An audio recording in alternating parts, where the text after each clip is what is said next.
नमस्कार, स्वागत है आपका। मैं हूं आपके साथ ईशा निकी।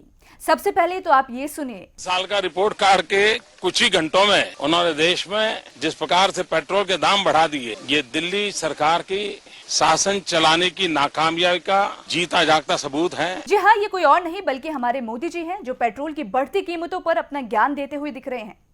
अब आती है अपने मुद्दे पर। दरअसल केंद्रीय पेट्रोलियम मंत्री धर्मेंद्र प्रधान ने राज्यसभा में ये साफ कर दिया है कि भाई पेट्रोल और डीजल की बढ़ती कीमतों को हम कंट्रोल नहीं कर सकते हैं, ये हमारे हाथों में नहीं है। और कौन कह रहा है ये केंद्रीय पेट्रोलियम मंत्री धर्मेंद्र प्रधान जी कह रहे हैं। प्रधान जी, आप ये भी बता दीजिए कि आप कर क्या सकते हैं। पेट्रोल पर एक्साइज ड्यूटी तो बढ़ा सकते हैं लेकिन घटा नहीं सकते हो।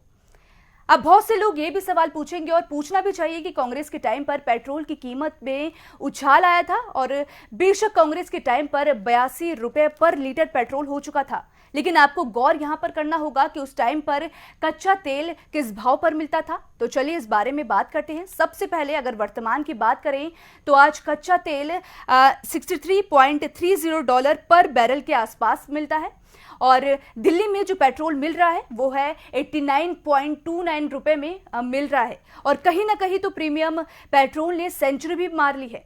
अब बात करते हैं पास्ट की। कांग्रेस के टाइम पर जब पेट्रोल की कीमतें बढ़ी और देश में हाहाकार समझ गया था, उस टाइम पर 2009 से लेकर 2014 के बीच जो तेल की कीमत थी और जो कच्चे तेल की कीमत थी वो थी 70 से लेकर $110 पर बैरल तक पहुंच गई थी।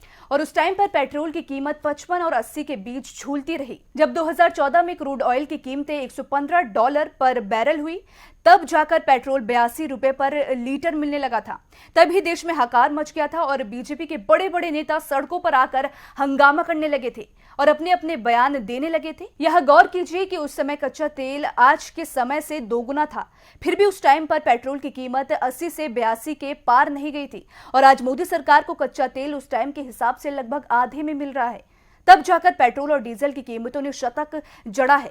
इतना ही नहीं, मोदी जी की सरकार आने के बाद कच्चे तेल की कीमतें गिरने लग गई थी और बीच में मोदी सरकार ने पेट्रोल की कीमतें बढ़ाकर खूब खजाना भरा। राहत देने की बात थी लेकिन राहत नहीं दी गई। और अगर आप 4 साल का इतिहास उठाकर देखें तो आपको पता चलेगा कि पेट्रोल डीजल की कीमतों पर कोई खास गिरावट नहीं आई, क्योंकि भाई सरकार को सबसे ज्यादा आमदनी इसके जरिए ही होती है। और शायद हम दुनिया में सबसे महंगा पेट्रोल खरीदने और बेचने वाले बन गए होंगे या फिर बनने वाले भी होंगे।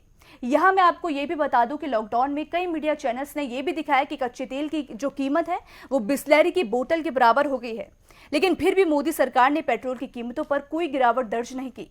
इससे ज्यादा आप क्या उम्मीद कर सकते हैं? क्या आपको लगता है कि इससे भी ज्यादा हमारे देश के कभी अच्छे दिन आ पाएंगे? और आज की वीडियो में मेरे साथ फिलहाल इतना ही। अगर आपको हमारा ये वीडियो पसंद आया हो तो इसे लाइक, सब्सक्राइब और वीडियो को शेयर करना ना भूलें।